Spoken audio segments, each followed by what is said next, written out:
the idea of being 70 and having to look back and still with the struggle or the energy that I have to muster up to focus to read, especially more so if I'm reading for pleasure.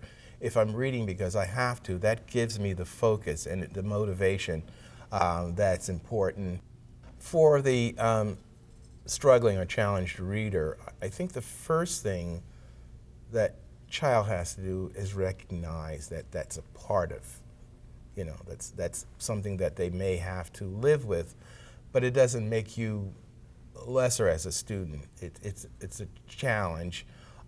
It's very hard to tell children that sometimes that challenge could actually make you stronger, but in so many ways, accepting it or owning it might just very well do that. At least it gives you a point that where you have to work. I mean, your own personal way of seeking out how you're going to, how it's going to be placed in your own life. The other part, which I think most children perhaps get or hopefully get, is the understanding from their teachers and from their parents that this is a part of that particular child's life, but that it does not mean that that child will not become successful, or that that child, as a slow learner, will not enjoy reading. I read novels. I struggle.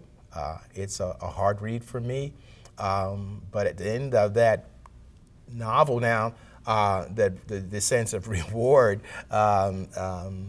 of reading and closing that book and hearing the sound of, is so rewarding in so many ways. But for children, I think the key too is that to feed them the kind of material, the kind of subjects that they're interested in. So that takes, work on a parent's part or the teacher's part to find what is interesting. Is it trucks, whatever? Is it history? And feed that child with things where they will pull something from it that's important to them, that fills them, that feeds them, and that they grow.